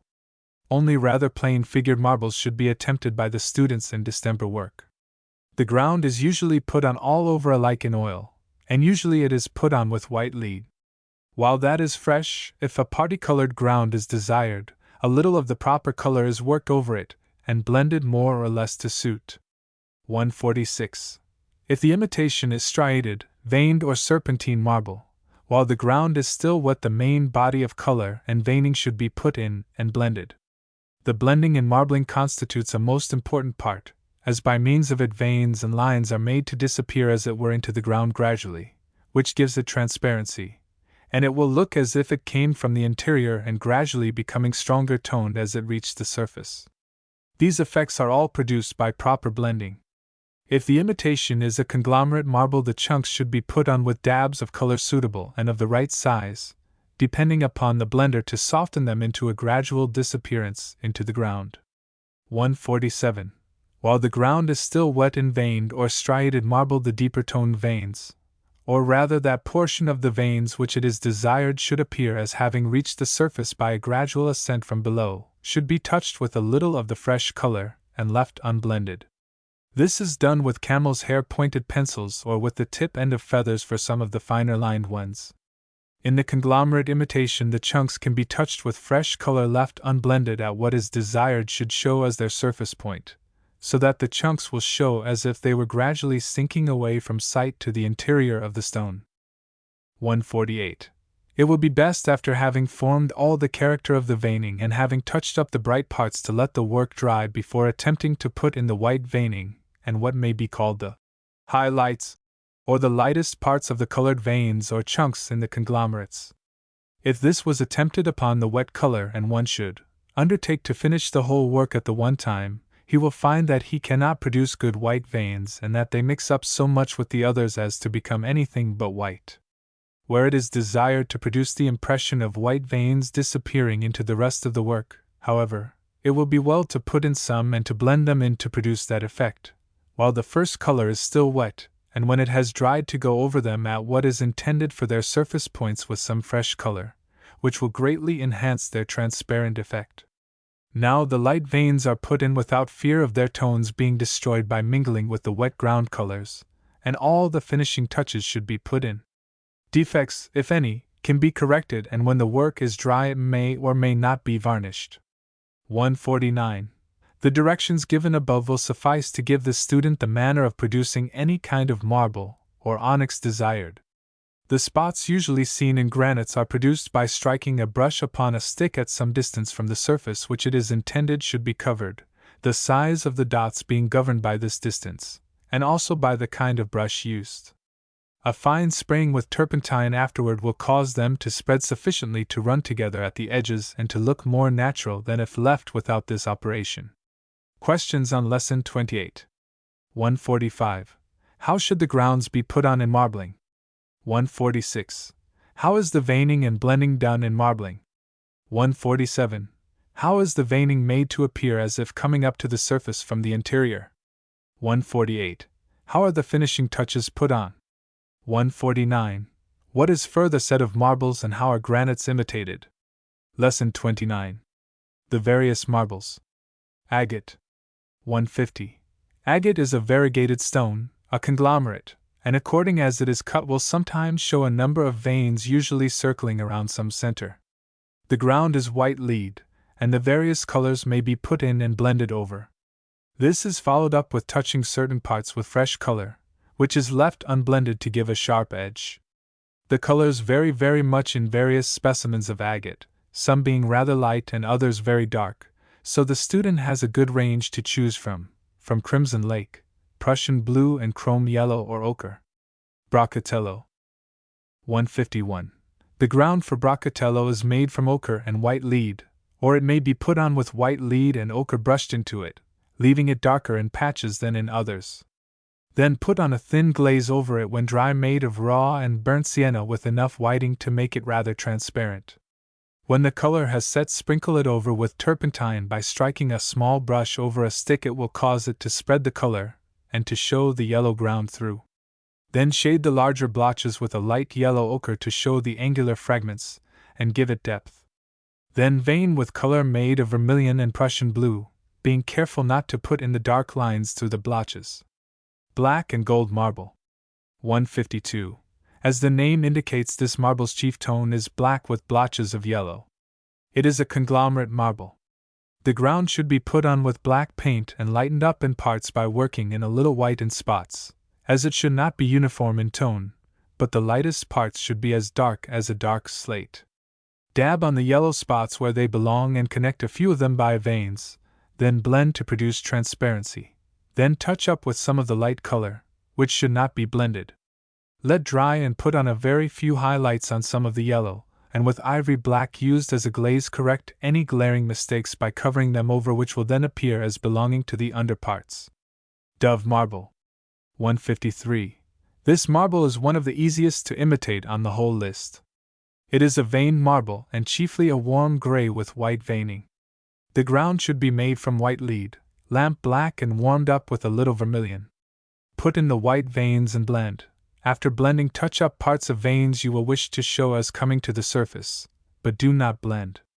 When dry, emphasize such parts as desired with white. Egyptian green marble. 154. This is a conglomerate marble which presents many varied forms according as it has been cut. Under certain cuttings it presents a mass of crystalline matter of great beauty, and somewhat more difficult of execution than the more ordinary forms of it do. By a little practice, though, the student will find no great difficulty in representing it correctly. It is a marble which presents in any of its forms a beautiful appearance, and one which the operator is pretty sure to be called upon to reproduce. Therefore, he should spare no pains to study it well and to practice what he has learned in order to be ready for any emergency. The ground is an invisible green made of black with a trifle of yellow added.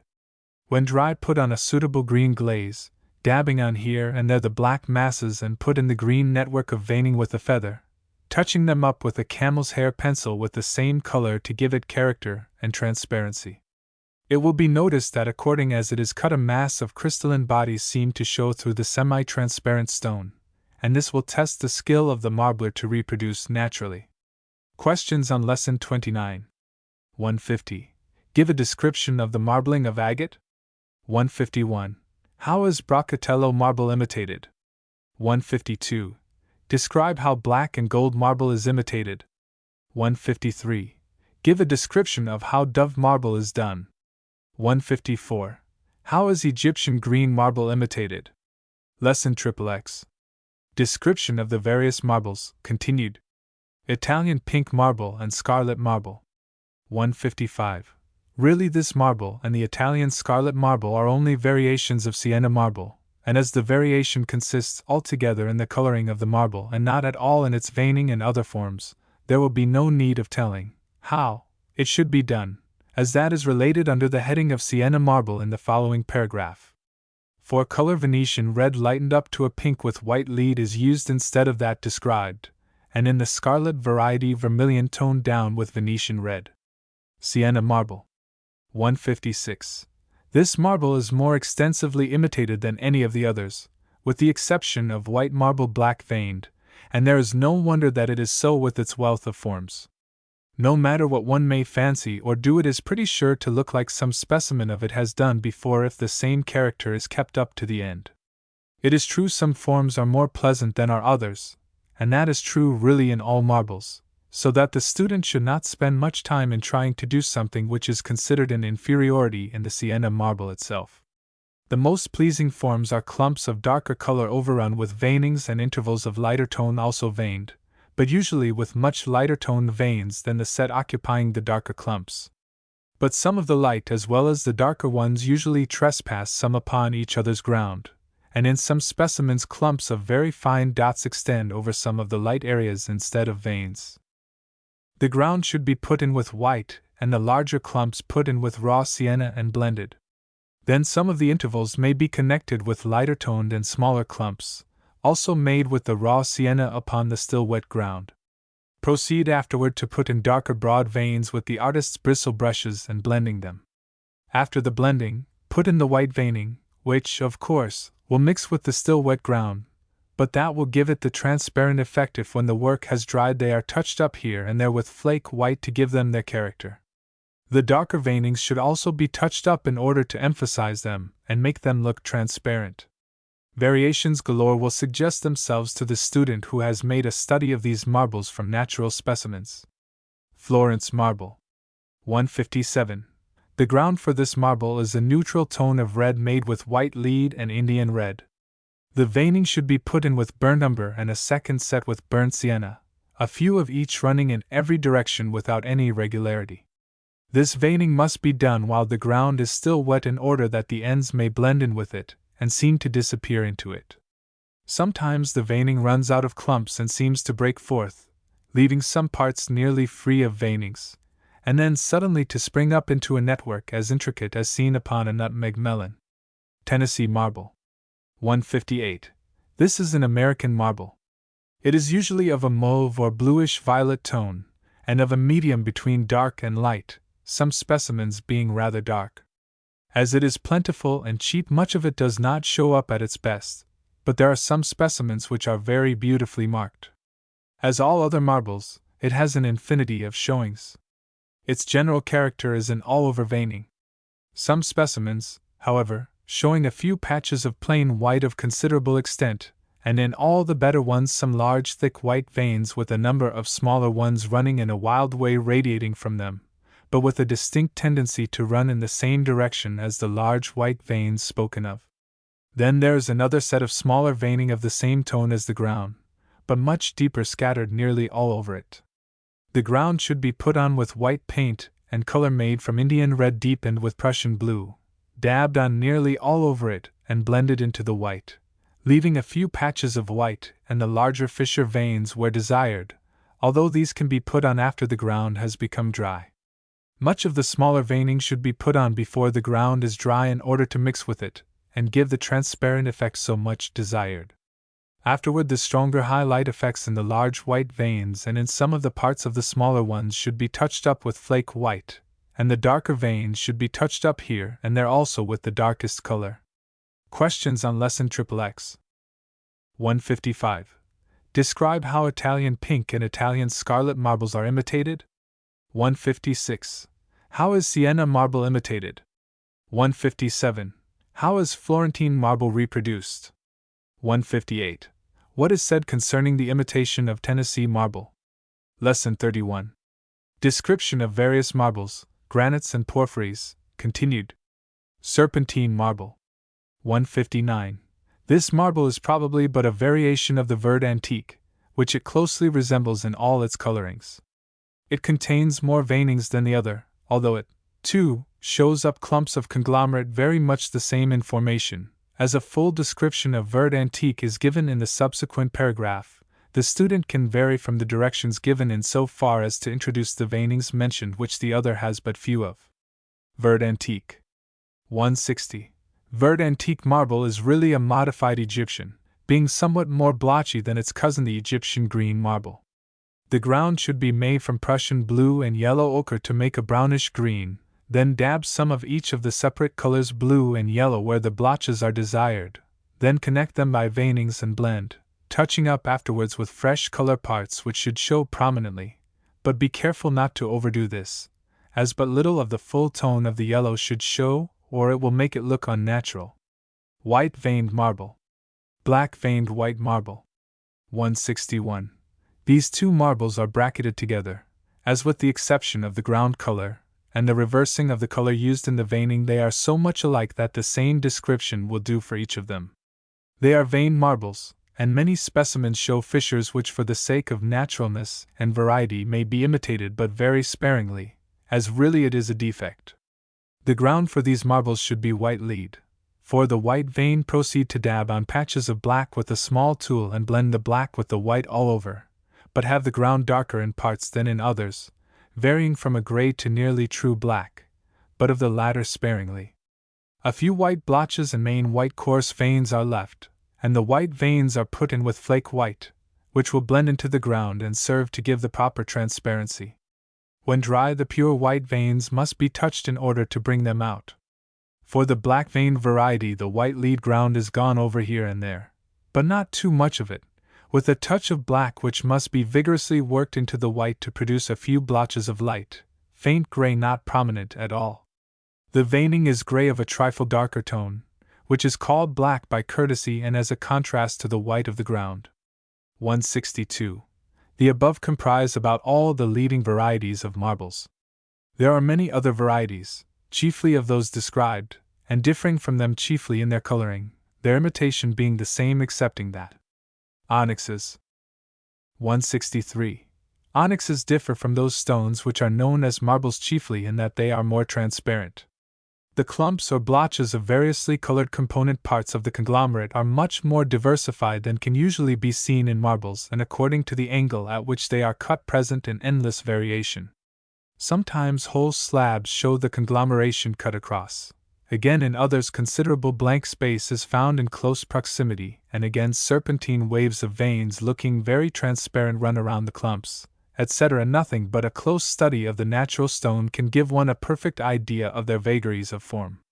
The general directions given in paragraphs 140 to 149 cover all that could be said here as to the manner of imitating them, and the student who has carefully followed the descriptions which are specially given under each marble will find no great difficulty in imitating the variously colored onyxes, granites, porphyries, and jaspers.